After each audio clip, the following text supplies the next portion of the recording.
naman ang palasyo na walang dahilan para bumaba sa pwesto si Pangulo Aquino kaugnay ng madugong engkwentro sa Mamasapanong, Maguindanao. Ayon kay Presidential Communications Secretary Sunny Coloma, hindi makatwiran ang panawagan ng ilan dahil sumusunod lamang ang Pangulo sa kanyang sinumpaang tungkulin. Narito ang report ni Rocky Ignacio.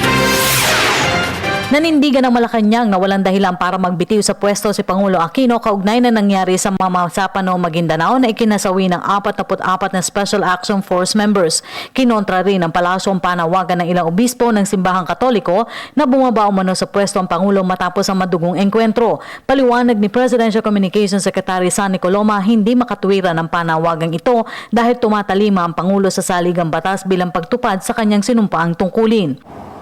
Determinado si Pangulong Aquino na gampanan ang kanyang sinumpaang tungkulin na maglingkod sa bayan na may buong katapatan at tapusin ang kanyang paglilingkod hanggang sa kahuli-hulihang araw ng kanyang panunungkulan. Hiling pa rin ng palasyo sa publiko ang kahinahunan habang sinusuri ang pangyayari dahil na rin sa hangad na permanenteng kapayapaan sa Mindanao. Ang kailangan po ng ating bayan sa kasalukuyan ay yung kahinahunan at yung pag-aaral ng mga usapin na kaharap natin.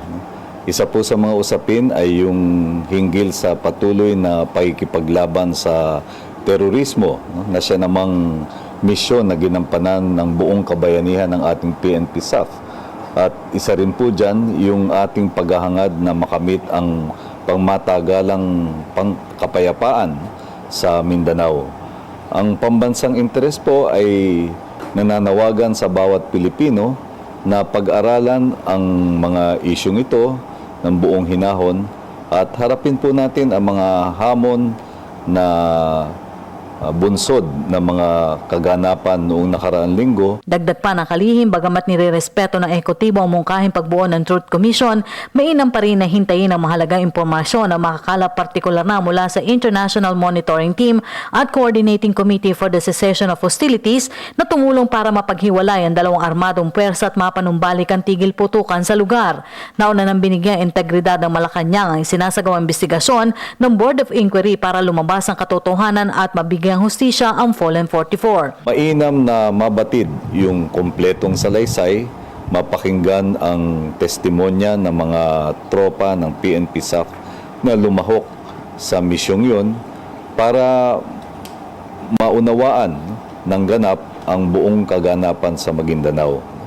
At sa takdang panahon na handa namang magsalita muli ang Pangulo kapag nabuo na yung salaysay at nagampanan ang mga mahalagang dapat gampanan ng Board of Inquiry. Niliwanag pa rin ni Coloma na magpapatuloy ang dialogo ng Pangulo sa AFP at PNP kaugnay ng insidente. Taliwas ito sa report na naging malamig umano ang Special Action Force nang kausapin sila ng Pangulo matapos ang madugong engkwentro. Kailangan pong ituwid natin ang impresyon na yan. Saksi po ako doon sa pakikipag-usap ni Pangulong Aquino sa mga kagawad ng PNP-SAF. At ito po ay naganap noong ika-12 at 45 ng umaga, 12:40. Pinasalamatan po niya sila sa kanilang paglilingkod sa bayan. Pinuri yung kabayanihan ng mga nagbuwis ng buhay at yung mga sugatan na lumahok doon sa mahalagang misyon na kanilang ginampanan. At sa kahuli-hulihan po ay hiniling niya kung merong gustong magpahayag ng saloobin nung panahong yun. At dahil wala, sinabi po niya sa kanila na siya ay handang pakinggan ang kanilang mga saloobin. Pwede nilang iparating ito sa kanya sa pamagitan ng kanilang mga superior officers. Pwede rin silang lumiham, pwede rin silang magtakda ng pakikipag-usap sa kanya. Kinabukasan ay may follow-up pa pong dialogue din si Secretary Rojas sa mga kasapi ng PNP-SAF. Hindi po siguro dapat na bigyan ng iba pang kahulugan. No?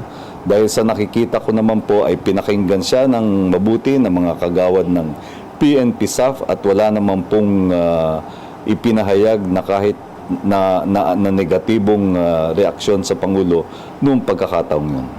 Pagtiyak pa ng palasyo, walang hidwaan sa pagitan ng AFP at PNP dahil sa insidente. Katulad anya ng marami, nakaantabay ang Malacanang sa resulta ng investigasyon ng Board of Inquiry para malaman ang katotohanan sa likod ng Fallen 44. Wala pong hidwaan o wala pong pag-aaway na nagaganap sa pagitan ng AFP at PNP. Sila po ay nagkakaisa sa ilalim ng iisang bandila at republika, at sila po ay ginagampanan po nila ang kanilang tungkulin ng tapat sa bandila at tapat sa republika. Para sa Telebisyon ng Bayan, Rocky Ignacio.